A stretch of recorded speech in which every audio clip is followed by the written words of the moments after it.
All righty. Welcome to another episode of the One Last Cast podcast. My name is Jonathan. How's it going today, everybody?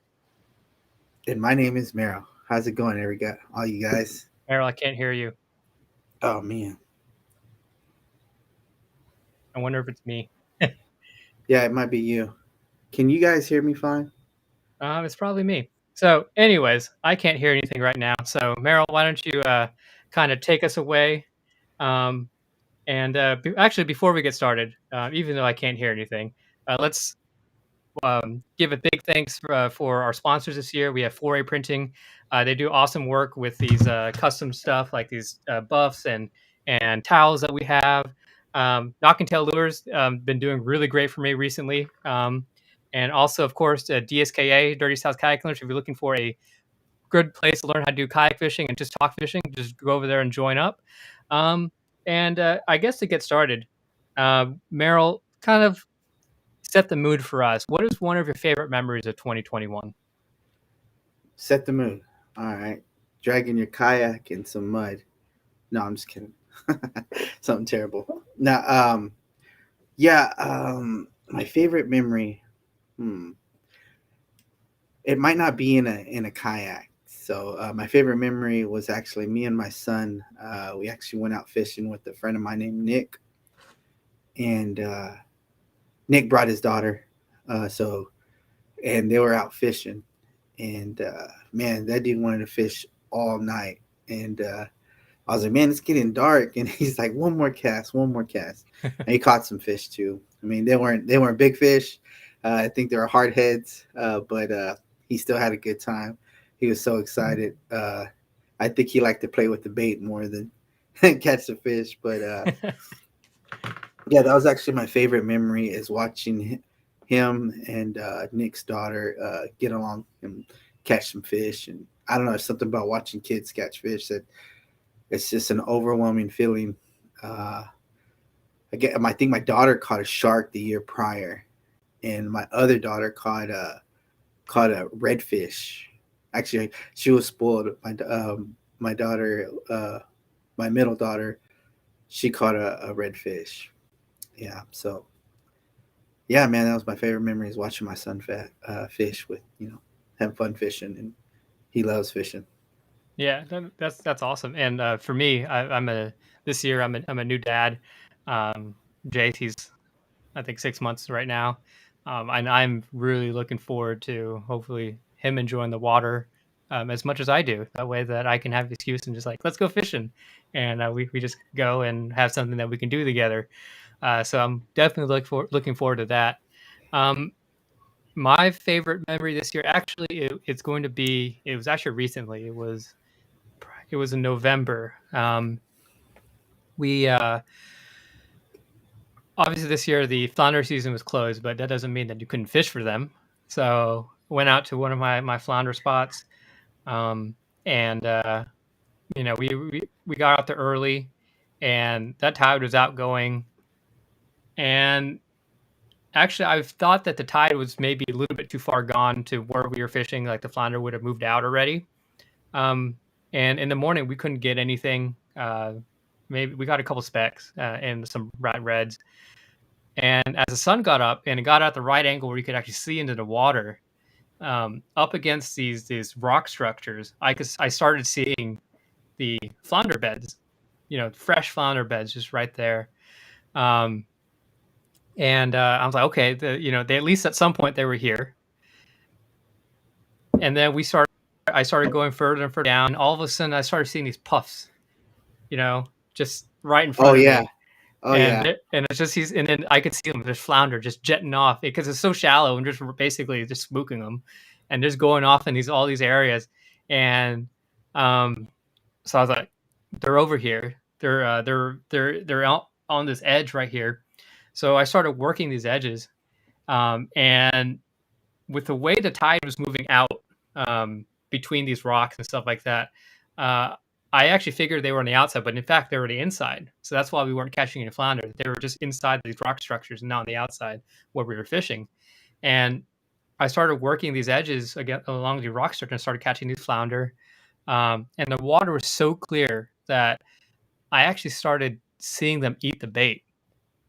like I got up on my knees. Standing up on a revo is not the most easy thing. And then I realized I'm no longer a young chicken anymore, so I don't Your have the knees, same sense of yeah, balance as I used to do. yeah, the knees and um, ankles are not there. yeah, so I'm on my knees just looking, and I started seeing.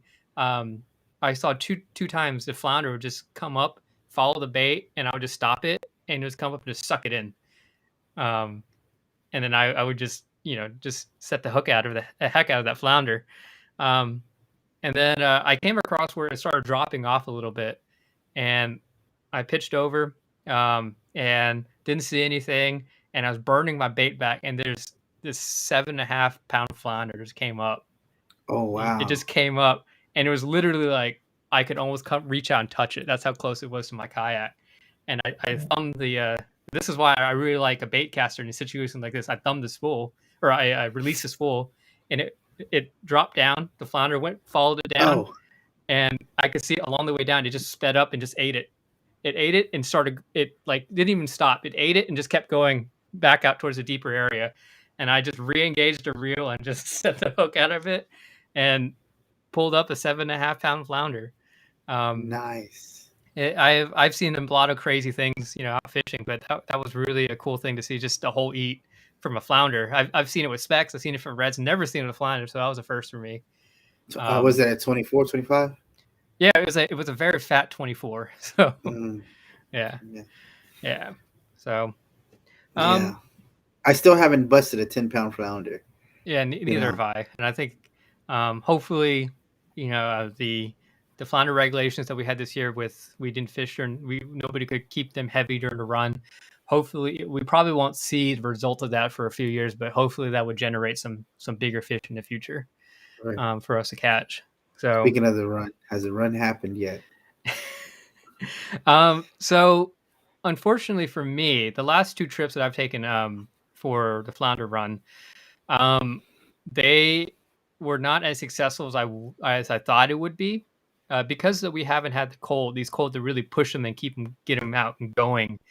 Um, I figured the flounder would still be stacked up in the bays. However, there's a couple of things that kind of went wrong. So far in Galveston, uh, you have the very tail end of the outgoing tide in the early morning. That's usually when I go out, is early in the morning. I don't fish during the middle of the day or in the evening.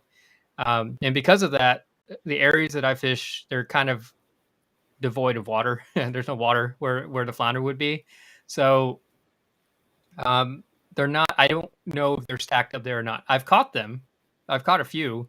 None of them were big. They're all about the 16, 17-inch range.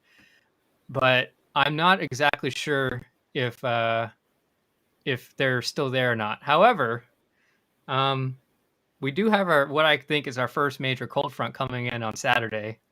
Yeah. So from Saturday, Sunday of basically the new year, starting 2022, we will be in Houston. Will be in the 30s, the mid to upper 30s, which is pretty cold for us. So that's our first major. What I think is our first major cold front. Whether that just flushes everything out and that's the end of it, or it's going to be the first big push for the flounder to go out, remains to be seen. So, Uh-huh. So, yeah. so if I was an angler, right, hmm and this coming up this weekend, where would you focus on fishing? Well, um, And don't say Seawolf Park because we already know that. yeah, but Give us another spot. Give us but another spot. but that's the truth. If you're targeting flounder, you can't, as much as we make fun at Seawolf Park, you can't beat Seawolf Park for flounder. And of During the course, flounder run. during Yeah. the flounder run, yeah. And if you have a boat, just the ship channel, just go Yeah. in there and find one of those slips and just fish right there, and you'll probably catch flounder. Um, but if I were to right now, if you listen to our last episode, we kind of talked about this kind of winter time weirdness that we have, where the fish don't really know what they're doing right now. It's December, and right now it's like 80 something degrees outside. It's ridiculous. And the Um, redfish are still schooling.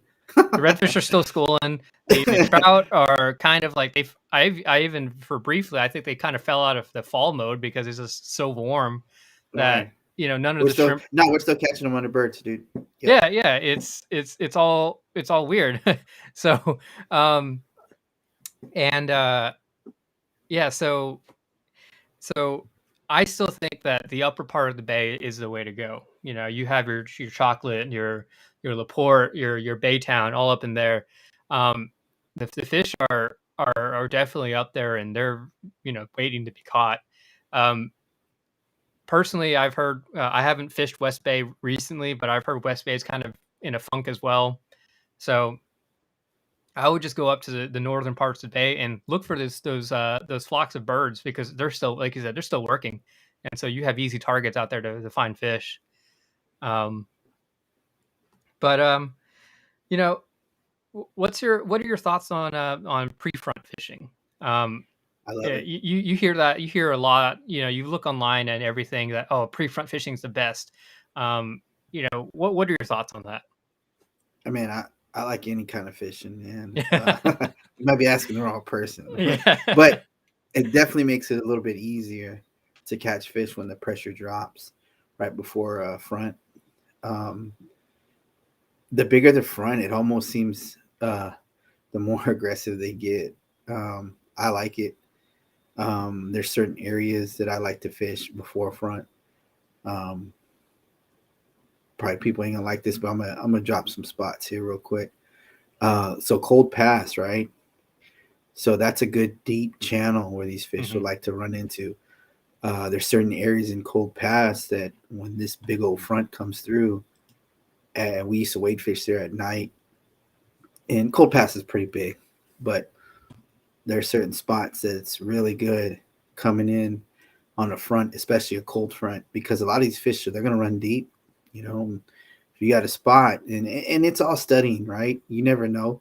They might not be in that gut. They might be in the gut that's behind Cold Pass or the gut that goes into Titlim Tatlum, right? hmm But you got to explore, take notes, and see what happens. And then when that pattern happens again, try to do that again and see what happens. And just, I probably should be writing a lot of this stuff down, but this, I keep a lot of mental notes on like hmm what happens, and then it like almost like a light bulb, like ding, oh man, I remember this situation. Like, we did good when we did this, and man, this year has been probably one of my better years of fishing. And I think that's just because I'm progressing as a fisherman. I'm learning from other fishermen. I'm actually even learning from some of my clients. And I try to take notes on what they do and sometimes what works for them and try to take mental notes. And the more you progress, the more you try to be open and like an open book and learn, I think you can be more successful fisherman out there.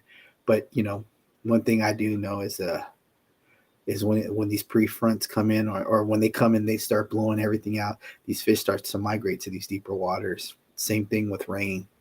When it starts raining a lot, they go towards the salinity is good for them. hmm Most of them, not all of them. We had Yeah, situations where some of the dumb fish killed themselves.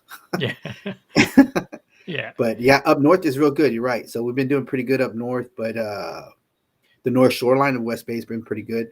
The south shoreline is one of those things of West Bay that it's kind of like it almost seems like a flock of fish, or not a flock, but certain schools of fish move through that area, and you just got to time them just right to catch Yeah. them in that area. I mean, you might one day catch them in Jamaica, and then boom, later on, they'll be over there closer to off its bayou.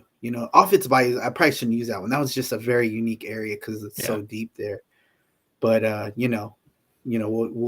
we'll use the West Bay Flats. Compared to Jamaica, hmm compared to Egret Bayou. Am I saying that right?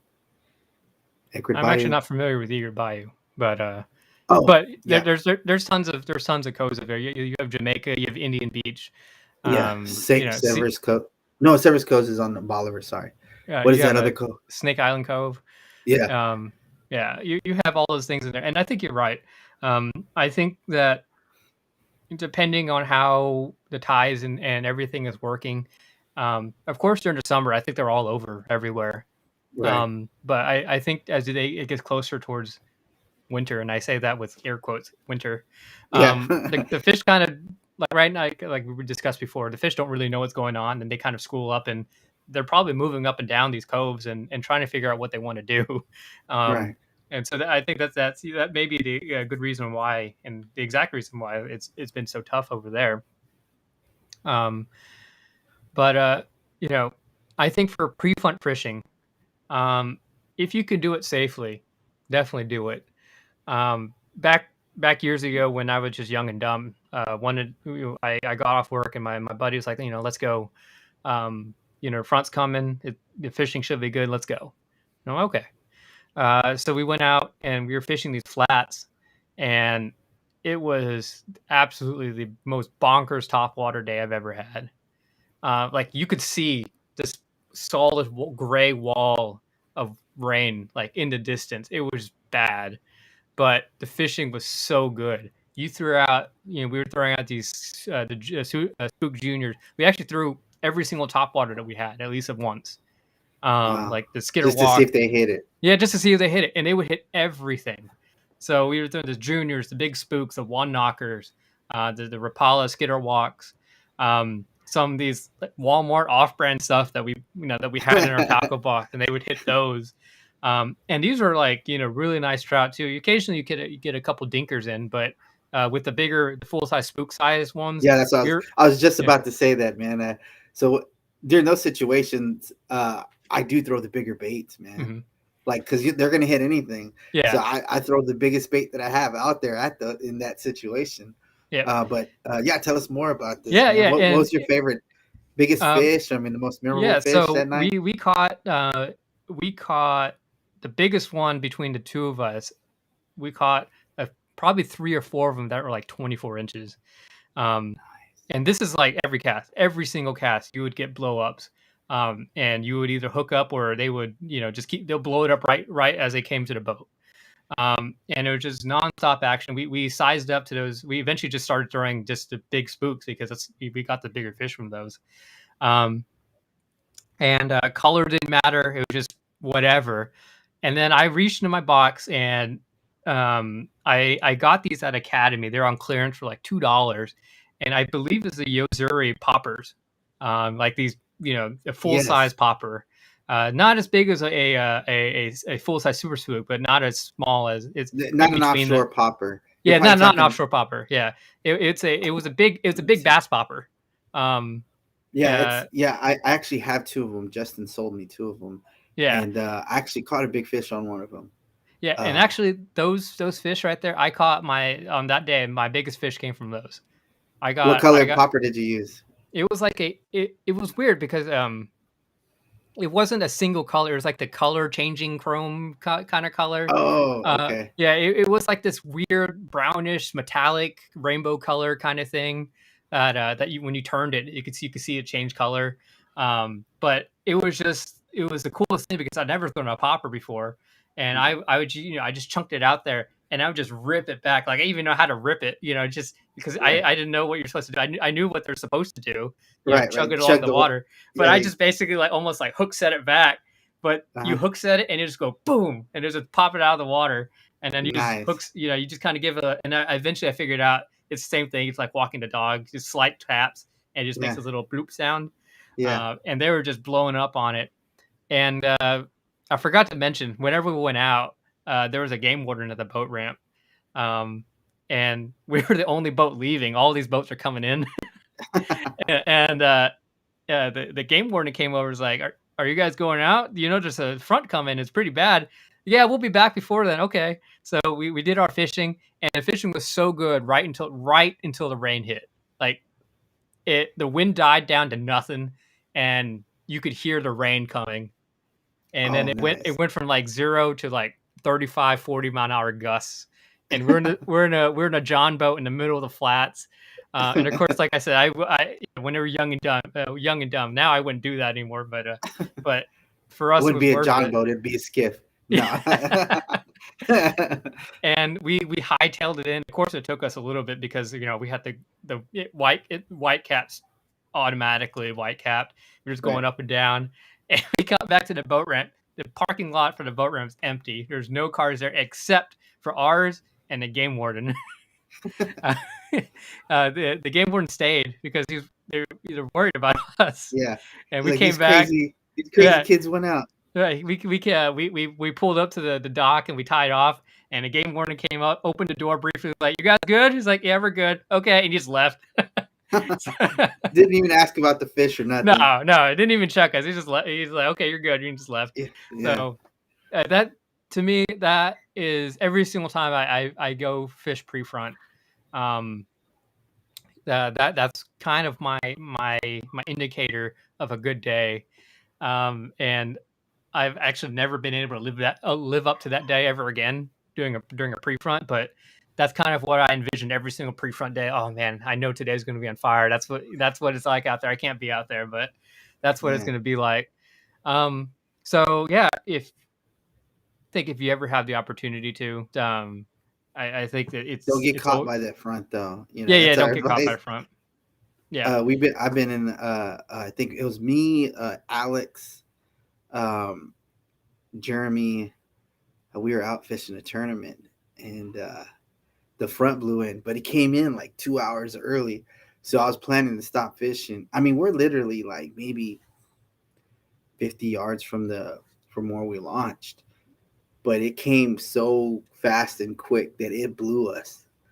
But good thing we had Hobies. Man, I was punching through that but I'm a maniac. But anyways, the guy I was with had to drift all the way to the side, and I helped him drift to the side, and we went around and picked him up. But I remember even Alex was I see a little scare in Alex's eyes. Yeah. I was, don't worry, buddy, we're good. You're in a Hobie. Just point your kayak towards the nose of these waves. And the waves were literally just coming from the bank. And I mean, the bank is literally 50 yards away. And that's how strong that front was. That it was able to push 1-2 footers on us that in that short distance. Mm-hmm.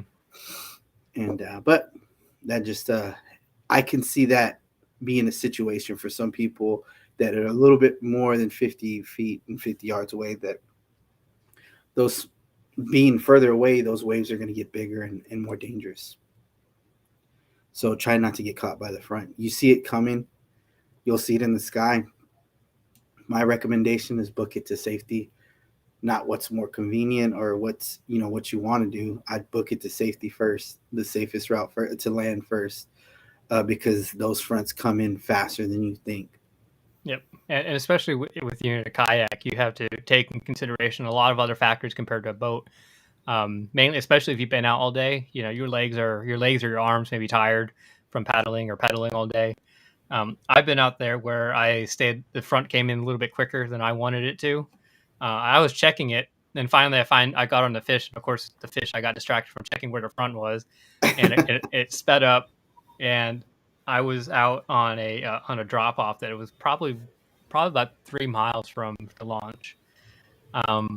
And by the time I realized I needed to head in, it was kind of too late already. So Right.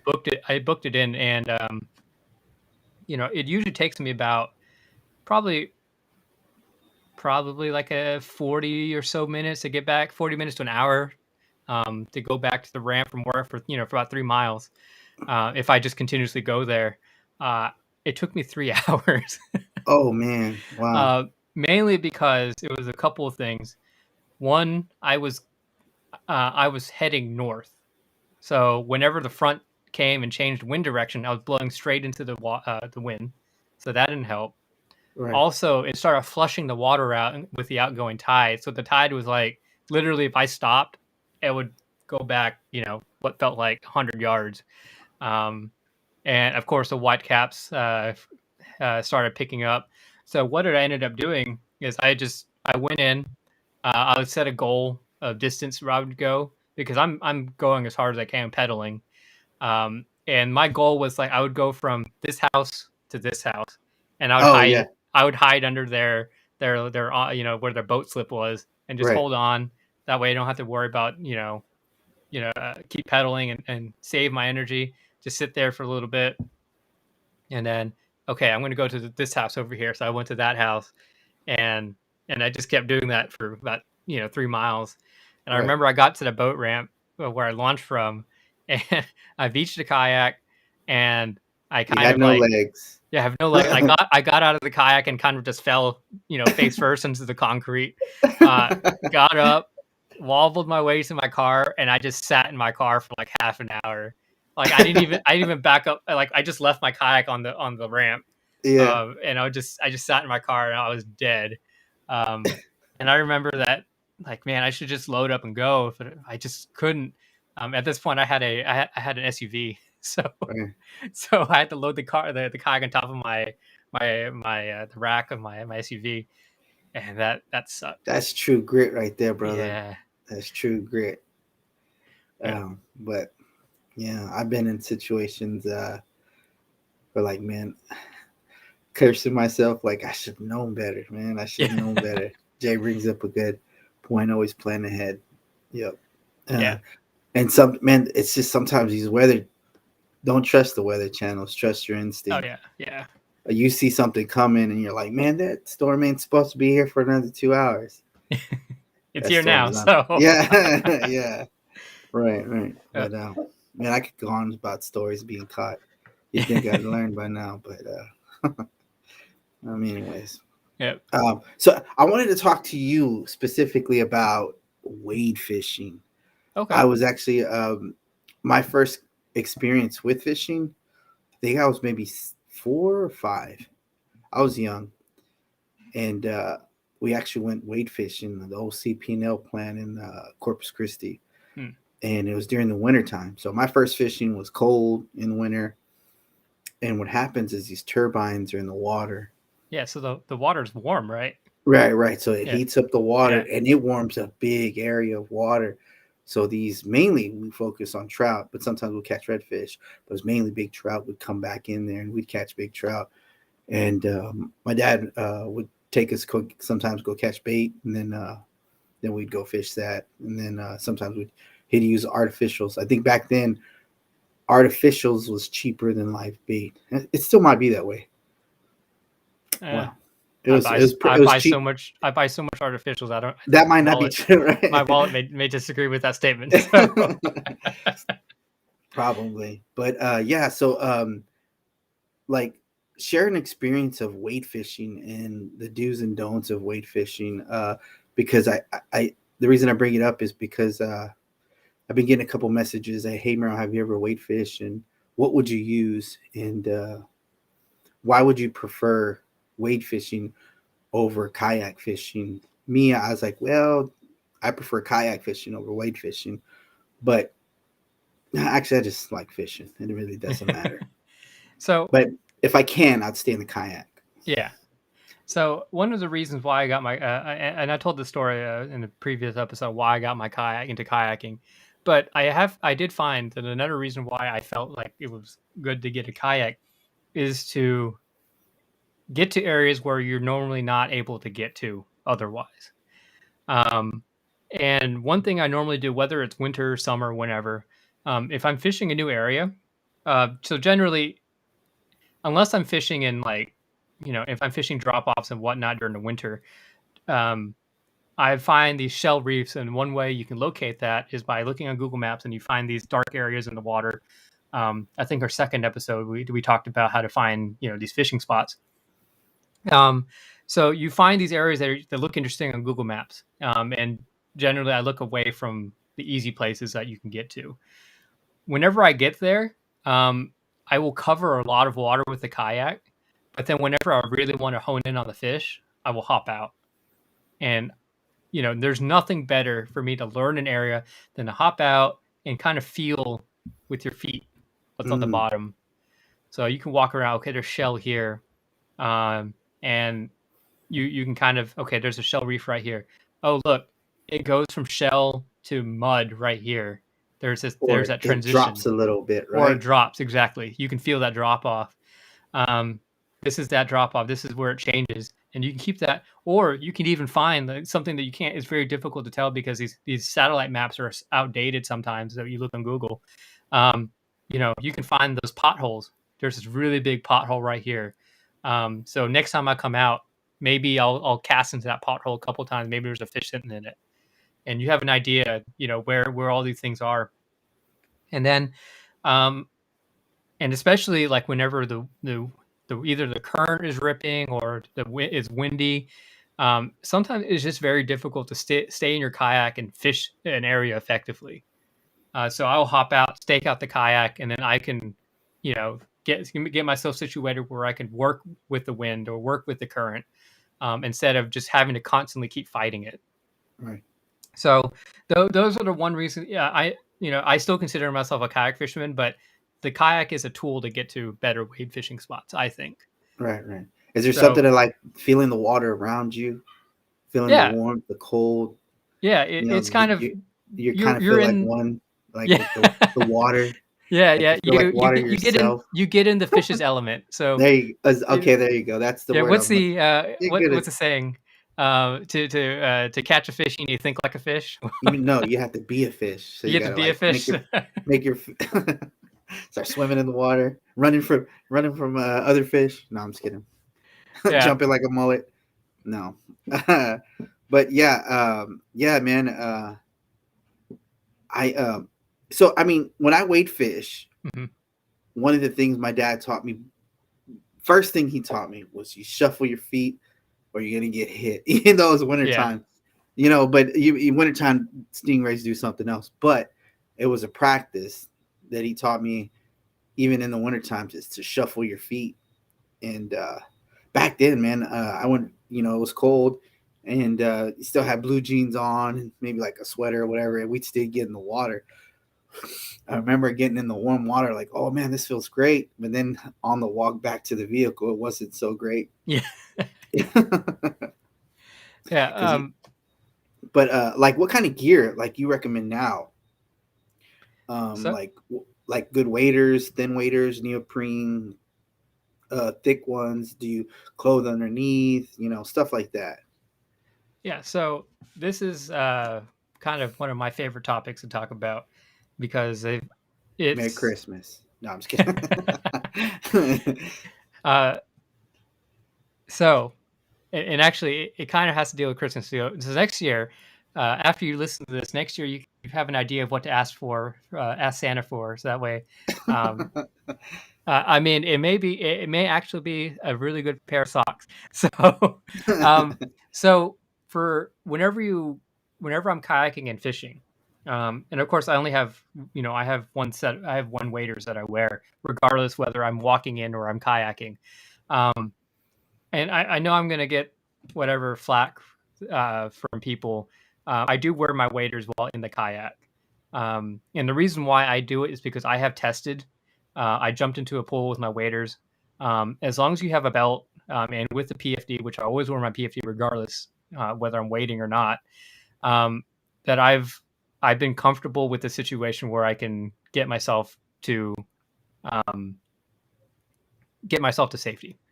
And generally, wherever I'm kayaking, anyways, um, generally I'm not crossing any big body of water Or that's moving deep. water. Yeah. Yeah, so Okay. So I'm you eliminate yourself from the elements of the water that could be possibly dangerous. correct.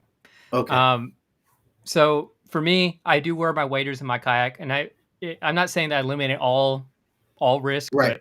but I've tested everything for my ability. Right. So um, obviously take that as you will. I'm not telling Yeah, you yeah, yeah. everybody should do Yeah. that. Yeah. But for me personally, I feel comfortable wearing that. So anyway, so I wear my waders, um, and because I'm hopping out of a kayak into the water, I still need a bit of flexibility. So I stay away from neoprene because they're a little bit bulky, and they're a little bit bulky, and they don't help you. They're not free moving with you. So I wear the thin material, the breathable waders. Um, and of course, if you can afford it, Sims is really good. I have these Sim waders With that socks or without? say again With the socks or without? with the socks. Okay. So yeah, I actually have the Sims Freestone the zip ones Mm. with the front zip. It is very useful when you need to relieve yourself in the water. So Uh-huh. Yeah, yeah. um, and it's much easier to put on. So I have those, and But what's really important is you can get these cheapy waders that you definitely just need to take care of them and or replace them every year. Um, uh, is what is underneath the wader. So what you're wearing as layers. Um, I currently work in the retail industry with specialty with skis and snowboards and winter activities, um, and we have a bunch of things that I think would translate really well for us fishermen. So whenever you think about let's kind of focus a little bit on skiing. So whenever you're skiing or snowboarding, you're doing this outdoor activity in the cold. Sometimes it's in the teens or even lower, but you still need to be able to move around. It's the same thing with waders and being in the water. So the first thing is that you need to layer up and layer up properly. You actually don't get cold because it's cold outside. A lot of people get cold because they over layer and you sweat, and the sweat has nowhere to go and it stays on your skin. And when we have it's doing what it's supposed to do. Whenever you sweat, like think of a hot summer day, when you sweat, it is supposed to draw heat away from your body. That's the reason why you sweat. But whenever you're in the cold and fishing, you don't want that because you want the heat to stay at your body, not go away from it. So there are multiple layers that you need to wear, and it kind of depends on what the temperature is and whatnot. Your first layer is going to be a base layer. Your base layer is a very thin layer. It's going to be moisture wicking. That way, it kind of helps you keep that layer of heat trapped between the layer and in your body. And if you do sweat, it wicks it away. Mm.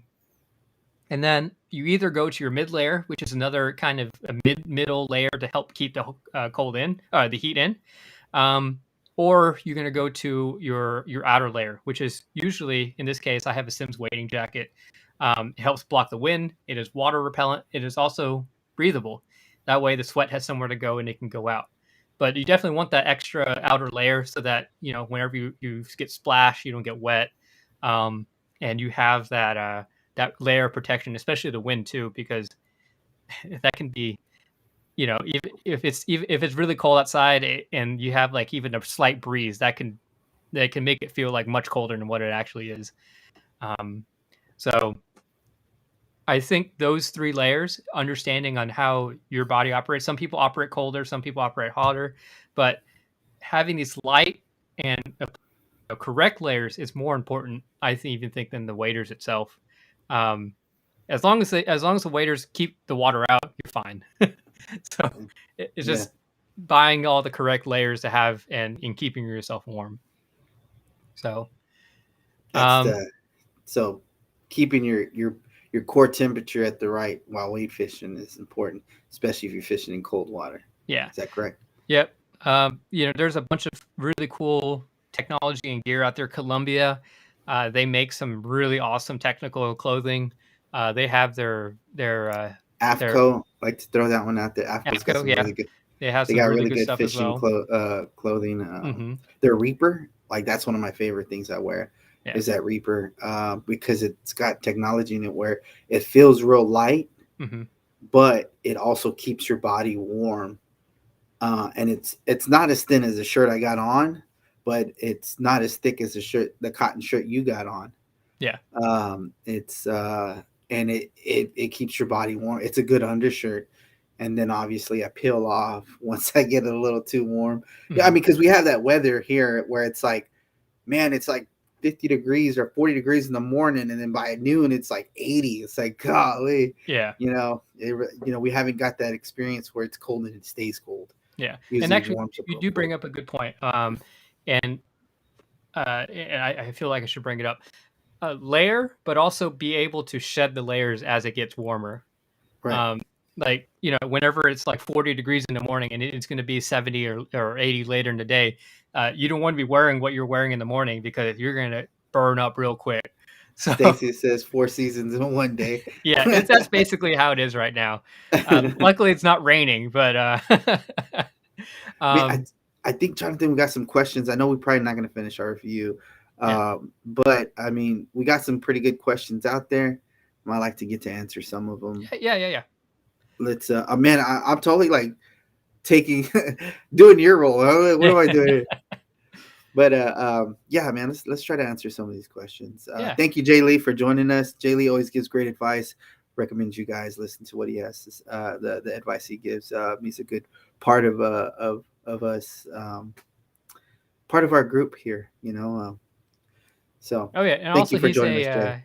he's a shrimper, so he goes out Oh, really? and catches shrimp and stuff like that, in his shrimp boat. So I know he commented earlier about being prepared and watching the weather. I know he knows everything about that Yeah. Oh, because yeah. he's out there and Man, you know what? We should get him. I mean, so we should get him on the show and talk about shrimping because if you understand what the bait does, it kind of helps you understand what the fish do. Because I used to, when I first started learning Clear Lake, I started what the bait did. Jay Lee probably, Jay Lee's probably one of the few people I've seen out there in his kayak. Him and another guy named not Ernest, Victor Cisneros. But anyways, so I would study what the bait did in our bait system, and knowing what the bait does kind of generalizes what the fish do because the fish follow the bait. yeah. Maybe that'd be a good topic when we get them to join us. Sorry, go ahead, carry on, man. Let's get a Oh yeah, question. yeah. So I'm trying to find all these questions right here. There's so many. Apparently, Don't apparently, answer the room. one that Vincent has. Yeah. Man, that almost made me bust out laughing. The light one. Oh yeah, can you catch flounder? Can you catch flounder in the lights? Yeah, no, he was like, he's like, what's the best? What's your best story? He's like, a new area of lights. So you guys don't know, I love fishing at night. Sometime in the light, sometimes in the dark. But man, I'm not ashamed of it. I love it. It's fun. But we kind of joke back and forth. Yeah, let's see if we can get a question. Yeah, Merrill is so so we dreamy. have Get out of here, Kyle. we have a question from Melinda here. Will flounder hit around the jetties, Quintana or Surfside, Year um, round, year round? year Yep. round, year round. Anytime you find some good deep jetties and deep rocks, uh, certain people do them different. Man, I'm not gonna say no names, but he's a friend of mine. I think he's on here. He just commented. He will throw. No, maybe it's not him.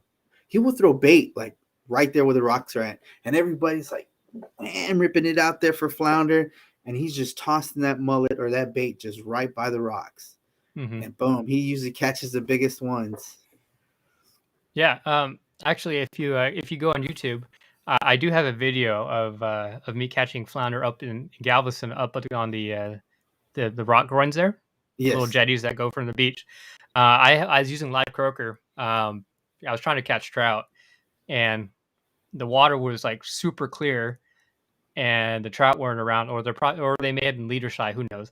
Um, but up around the edge of the rocks, it was kind of muddied up from the waves pushing up on there, Yeah. and I started pitching my free line croaker up along these rocks, and I started catching flounder. They're all just sitting up against these rocks. Um, and it was really funny because I would just sit there and I would just rig it, Just drop jig. it, drop it down, and then just Yeah. walk. Yeah. And I was Just just jig kind it. of, yeah, An old timer taught me that trick, yep, man. He just sit there and walk along those rocks and just. I mean, you're not casting or nothing. You just maybe you do a little small like 5 foot, 10 foot cast and just straight jig. And just as long as you're on top of that jig, you're less likely to get hung up. Hey, yep, thank you for joining us, Tom. yep, But Tong is he's actually an admin of one of my favorite pages, Texas City Dyke Fishing. Love you guys. Appreciate everything you do, and we just appreciate you guys. Glad you yep. could join us. Yeah, but yeah, an old timer taught me that. Mr. Rick Talley, just straight walking them rocks, and I was like, man, he was like, Merrill, why are you smiling so much? And it was actually a flounder tournament, and I got third. It was I forgot what it was. Anyways, we're just straight. He was like, "Why are you smiling so much, man?" Because I learned something new, man. I would have never thought how to do this, man. But Yeah. We have another question from Vincent here. Can you fish for flounder at night in the lights? absolutely, Yep. absolutely, yep. I've I had would nights. I I've would had just be careful and make sure not to snag the light. So Yes, yeah. Be mindful, man. Those lights are expensive. Um, you know, they're really expensive. And what I've also noticed, it seems like the lights are starting to come back on. And what happened for a while was a lot of people were night fishing and snagging people's lights, and try never to cast between the light. If you're casting between the light and the dock, don't let it get too low. Keep it high side. And if you, I recommend fishing on the outside of the light. That way, because the cord that comes into the light usually gets snagged, and you don't want to do that. Um, if they're gonna hit, they're gonna hit. I mean, I know there's some tricks and strategies where they're on the bottom of the light, you can see them, but you don't want guys to start turning off their lights, and because you're snagging their lights and popping their lights. So be mindful. yeah, and actually a question from Bobby, which I believe Bobby won one of our rods from our review contest. I haven't heard you guys talk about the old gold spoons. What are your thoughts on spoons, and do you think they are just simply? Oh, do you think there are just simply better baits out there? Man, I think there's no such thing as one bait that's better than all the baits. And I'm not trying to insult any lure company or anybody like that. I think that having a spoon in your arsenal is good, right? So there'll be some times where, like, man, I'm throwing everything at them, and then I throw that little spoon at them, or I throw a little spinner bait at them, and boom, that gets them going. Hmm. Or sometimes, throwing that smaller bait versus I want to throw a bigger bait to catch a bigger fish is better than the other, and vice versa. Yeah. I think just having that in your arsenal is good to do. And there's a lot of ways to work a spoon. Some people just like to throw it out there and retrieve it, but if you pop it and you work it different ways, and you watch how it reacts, if you got clear enough water, you can see what it does. And sometimes it looks like school of shad or something, or a shad trying to, like, injured shad or something, and they hit it. And so just try to be versatile is my question, and Yeah. or my answer. Yeah. So I will actually say spoons. They're I predominantly throw them in a transition period between summer and fall, uh, Mm. because at that point I'm still in West Bay. I'm still fishing in West Bay, and whenever you that transition period happens, you get the first big grass die off during that time. I should also mention that if I know that, like in the surf or in the bay, there's going to be a lot of this floating grass or seaweed that's out there, like we had a few years ago. We had a big seaweed ambush on like that where you just couldn't get out of the way of that. I'll throw the spoon, but I predominantly throw the spoon between the transition between summer and fall. The reason being is because of all that grass dying off, and it is awesome in the during that time. So my favorite spoon, and the reason why so my Wade box is my go-to box. Basically have everything I think I'll ever need, and I rarely restock it because it just has everything. Of course, occasionally I'll have to restock on plastics whenever they get torn up, but basically every single hard bait that I think I'll ever use is in there. Um, Right. and one of them is a gold or silver spoon. Is going to be the half ounce, and it's going to be the weedless spoon. It's not I by no The means. Johnson one, you like using the Johnson? No, there. I use it's like the Field and Stream brand, Jawbone. uh, And the reason why I get it is because they always it's like $2. is it Um, with the swivel or without a swivel? it's without the swivel. It does not have a swivel. It's just a straight. It's Mm. a spoon with the weed guard and the hook. Um, and Some of these comments are funny. I know. yeah, I'm trying not to look at it. yeah. So Kyle got yeah, a good one. but these the reason why I buy it is because it's like $2. It's really, really cheap, and the reason why I think they have it like buy one get one half off or something like that, so it equals around $2.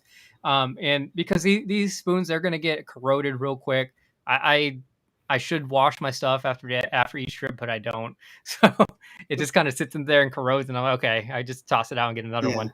Um, but like you said, just tossing it out there and just ripping it back. All right.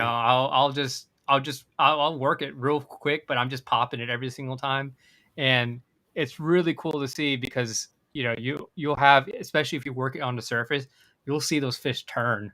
Mm. Just see a swirl and those turn and go after it.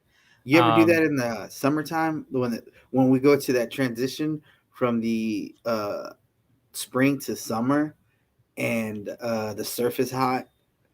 Do you ever try to throw a spoon in there? I've heard people have a lot of success using a spoon during So, the when that water gets 70 something degrees. oh yeah, 72 is it 72 is the number oh yeah. they like So to use? the spoon is one of my go to for the surf as well. It's the only bad thing is, of course, when you're out there, you contend with the Spanish mackerels, Yeah. and they And sharks. I've caught and sharks sharks, out. yeah, and sharks. I no longer throw corkies out there. I used to in the past, but after So many dollars wasted. yeah, after you lose like 6 corkies in a day, because like for every single trout that you catch, you'll hook up onto like a shark or a Spanish mackerel, and then the second one it just pops off because it just shears right through your line. Yeah. It's expensive. So Yeah. Yeah, so we got another question. we have a question from Austin. Where did it go? Right here. So it says, talk about bad lures or lure colors to use in the wintertime. Which should fishermen stay away from throwing in the wintertime? Man, It's like, man, I don't know. I kind of been like, it's like some years I'll throw one color and then another year I'll throw another color, but I don't think I got specific colors for just winter itself. Like an example, I did good with roach this year. The year before that I did good with plum. I'm doing plum good with this plum, doing good with plum this year too. But and in some years I do really good with white and truce. And it's kind of one of those things where I'm fishing and then I start throwing in and like, man, they really like this color. I kind of keep throwing it until it's not start getting lesser bites, and then I'll go to another color. Got a handful of colors that I throw. I don't know if there's one specifically for winter, so I'm gonna yeah, leave that there's one to not. you, Jonathan. No, you don't I know. there's not one bad color. I mean, okay. And I'm going to reiterate this again because I've said it so many times. I don't think, especially for us saltwater guys, I know for bass it can make a big deal, and I have my reasons for that. But for saltwater fish, I don't think color plays as big of a role as we make it out to be. It's more of just finding the feeding fish. I think that's the most important thing. Yeah. Um, and I know that there are times whenever color can make a big difference. It's just, I think if you find the feeding fish, you'll catch them. They'll eat whatever, because there's no such thing as a pink bait fish. There's no such thing as a lime colored bait fish. Well, here brings up another issue is like, it's not like fish have hands, right? Yeah. When they see that chartreuse, I mean, the only way they can feel and see what it is if they bite it or if they eat Yep. it. It's not like they can look at it and be like, man, that's not a bait fish. Yeah. But maybe they're curious. Maybe there's a silhouette in the water that looks familiar, and they want to eat Yeah. that. And I do buy into the whole darker water, the darker colored water, the dingier water, you get the darker colored bait. The more clear water, you get the more natural colored bait. I can buy into that. Fish aren't completely blind, but I don't think there's ever a bad color. I mean, I'll years ago, and I mean, right now I only use like 3 or 4 colors anyways. But I like to throw a lot of chartreuse lures, and I mean, in the wintertime, a lot of times in the winter, when you get these big cold fronts coming through and they flush all the water out, and then you have the big tidal movement that comes in, the water comes back super clear. Like, you know, as clear as it usually will get here in Galveston. And whenever you have that, I'm still throwing this bright chartreuse, Right. paddle tail or just straight tail through the water. I mean, that's not natural, but that's what I like to Yeah. do. So I Yeah. don't think there's a bad color. Also, there's not really a bad lure to throw. The only thing is that you're probably going to throw top waters less. Um, but See. if you have the weather that we've been having, either I'm still Well, catching fish on top water right I was gonna say we haven't hung up the tops yet. now. Um, So they may go up temporarily after this big cold front. But last I went out a couple of days ago, and it was the water temp is still 73 degrees, which is warm and abnormal. Um, so I Yeah, think I want to answer this good question that yeah. Curtis brings up. What's your ideal water temp for a potential good fishing trip? My answer is anything below boiling is a good. Man, this winter was an experience, and I learned. No, not this winter. Last winter, um, is was where I bundled up and I clothed right, and I was able to stay out in the water longer with these clients. And one of the clients always asked, "Hey, man, are y'all still catching fish?" And I didn't want to go, but I'm like, "Yeah, man, we're still catching fish." And we went out there and we were catching trout, mainly trout. When it gets cold like that, I kind of know what the trout do, so during those trips we would catch trout. But yeah, man, even in freezing temperatures, man, we're still catching them. That doesn't. I know people winterize their boats and put up everything and start going hunting for ducks and all kinds of other stuff. We still fish, man. We're still out. We're shoot deer, but we're still out there fishing. Yeah. But to answer Curtis's question, what is your ideal temp for a potential good fishing trip for the winter? The short answer is the colder the better. Just because even though you kind of the trade off is that obviously we get to like those dangerously cold days, it's bad for our fish population. But whenever it gets that cold, the fish just school up in one spot, and it's Yeah. really easy to catch them. Yep. But for me, winter is you're I below 60 degrees. I think that around 60 degrees. Uh, in Texas, it doesn't really ever get that cold for that long, I should say. But uh, I So think you think that's a good temperature? 60 below 60? I think below 60. Yeah. Yeah. I mean, I'm just pulling that number out of my head from based upon my experiences. Based Man, upon dude, my experiences. I don't think there's a temperature out there that's like, Oh, you know. I should preface. I am talking about like for the winter time. Oh, okay, Yeah, okay, yeah. all Because right. like right now it's 70 degrees out there, and for the water We're temp, catching and them under the birds. yeah, um, yeah. But Oh, we didn't get to talk, and it's already an hour. I really wanted to talk about this new, for our guys down south, the new trout limit that they're working on.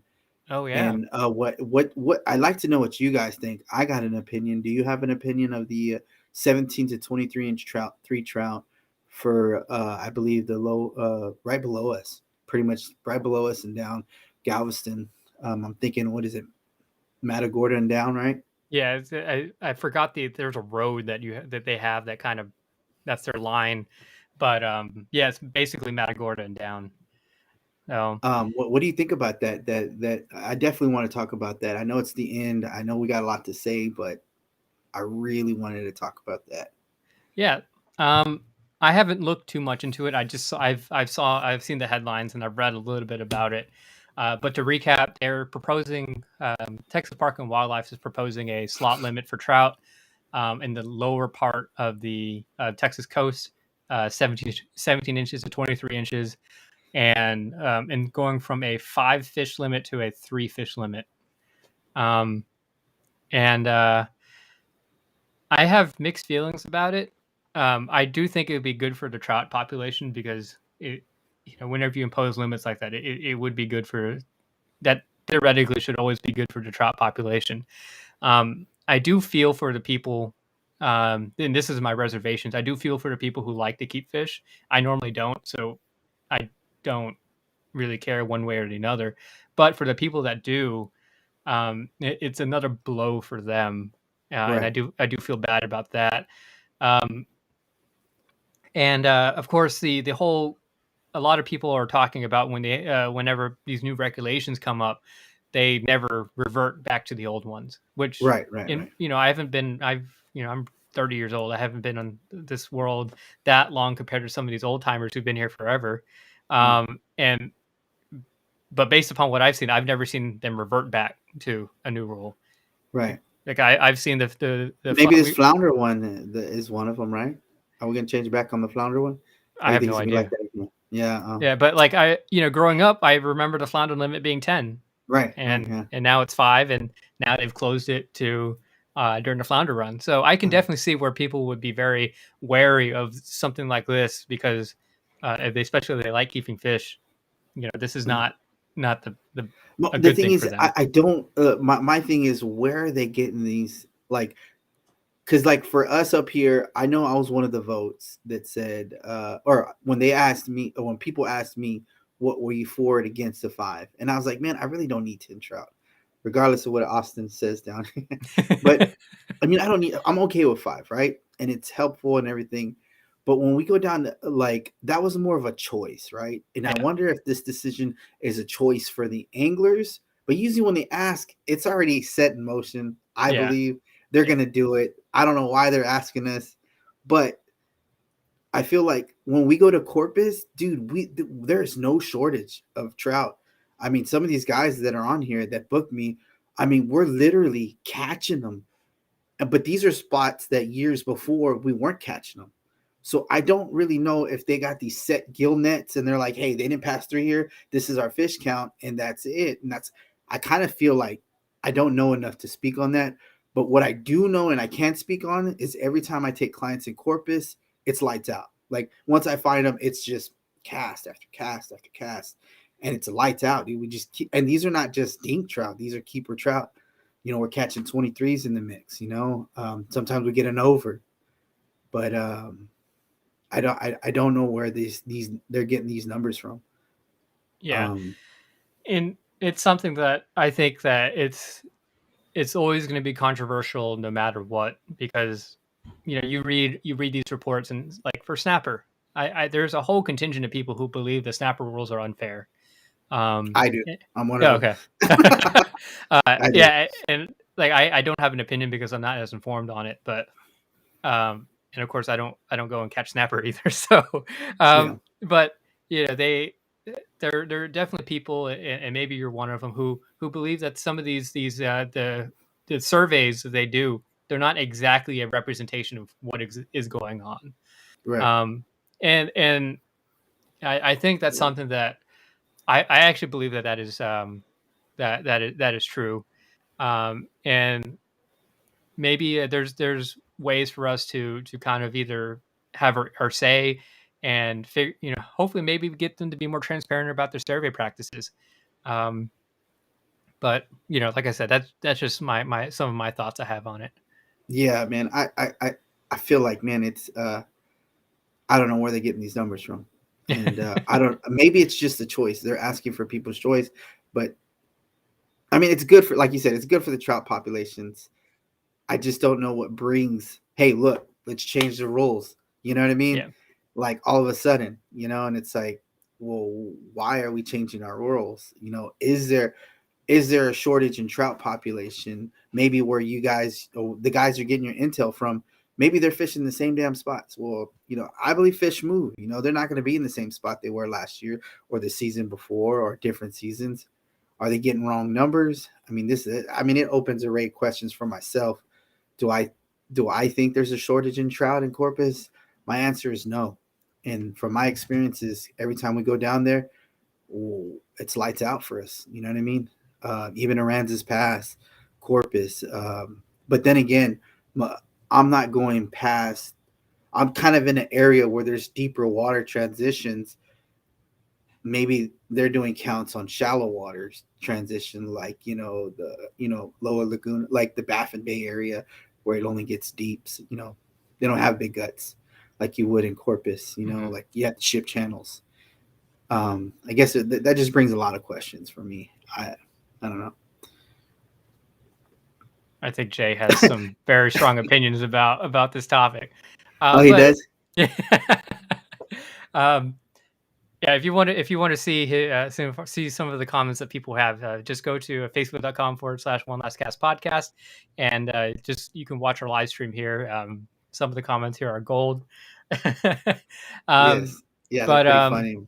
Yeah, there's a lot of sense of humor with our audience, and it's fun. It's just a good time. We like to joke and have a good time. So definitely yeah, something you need to read in and have fun with. And yeah.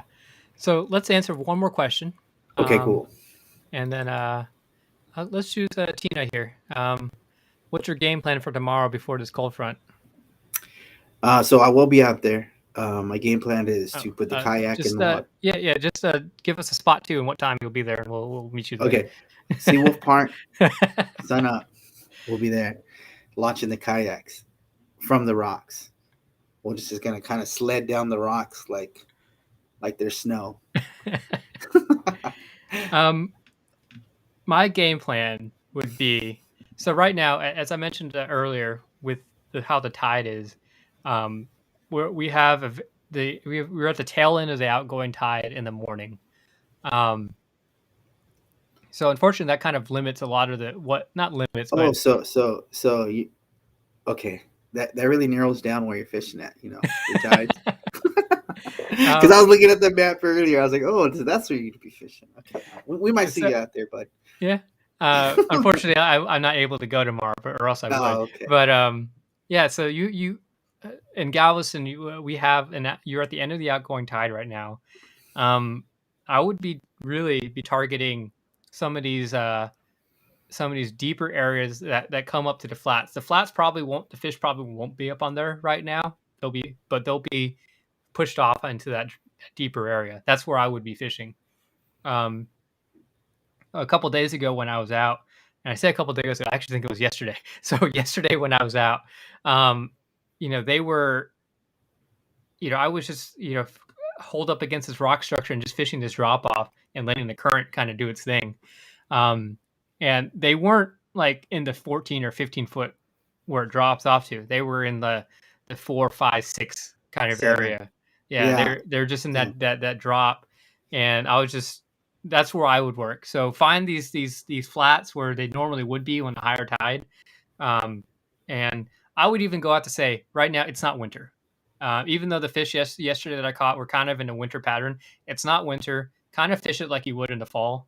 That's what I was. So you go to those big flats and start looking for birds in the early morning. If they're not there, they're probably just right off on that drop off, and you'll be able to catch them there. Schooling redfish are still schooling out there, so make sure you don't get caught with that front though. And if you're trying to go, sometimes I'm having a lot of success heading to the back of the lakes or the back of these channels and marshes. I'm having a lot of success. If you never experienced schooling redfish, it's probably something you want to go check out. They're still in shallow, skinny waters, so go out there and check them out. Mainly look on the shorelines. But for trout, yeah, I'm definitely still catching them in the fall pattern. What that means is like kind of like still catch them over shell, still catch them over little 1 foot drops. 5 to 6 feet seems to be really good to me right now, unless I find them under the birds. When I find them under the birds, that's a telltale sign where they're at. Yeah. But well, I know we can continue talking all day about these things, and we did not do everything that we wanted to do, but no, not even half. But that's not fine. even half. Before we leave, I do want to kind of ring in the new year with kind of what are your goals for next year. So for next year, what is something that you want to do fishing wise? Who, me or the audience? You. Me, successfully land a tarpon on a kayak and not on a boat. That is my goal. I already booked a couple trips with some well-known guides, so hopefully pick up some knowledge from those guys, and then I can share it with you guys. So Awesome. Looking forward to that. For me, hopefully, get more into the tournament scene. I've kind of been dabbling in and out these past couple of years, and it's always trying to get into the money. So that's going to be continuing that. I can't tell how many times we hit right outside the money. Yeah. I think this year's going to be different, though. Yeah. Alrighty. So that was our episode for the One Less Cats podcast. And again, a big thank you to our sponsors, 4A Printing, for the towels and the buffs, the custom buffs. If you ever need anything like that, hit up Aaron. He'll be glad to help you. Also, Knocking Tail Lures been doing really, really well with those recently. Yes, a good sir. paddle tail with a rattle on the back. Can't wait for what next year has to hold for them. And especially there's winter throwing those around. And of course, DSKA, Dirty South Kayak Anglers. It's a fishing forum on Facebook. Great place to be, ask questions. And of course, you can always join us. We try to go live every other Wednesday. Of course, we're a little bit we're a day late this time because Merrill was out gallivanting in Colorado with his kids, and he just got Sorry back. about that, Yeah. guys. Forgive me. But you can always join us at facebook.com/One Last Cast podcast. Leave a review or ask a question. We'll be happy to help you out, help you on your fishing journey there. And Let's. I want to say let's do a Shimano's prize. Get a contest whenever we figure something out. Let's give out a Shimano reel. Let's try for that SLX or something like that. Okay. There I you got heard one it. in the box. You want a Shimano SLX? Stay tuned. Actually, go to our Facebook page, facebook.com/One Last Cast podcast. I'll post the details there. We may take a break in the month of January and be back at it in February. Be on the lookout for next year. We're planning on making this podcast bigger and better and more awesome. And be on the lookout for that. Stay tuned, guys. Yep.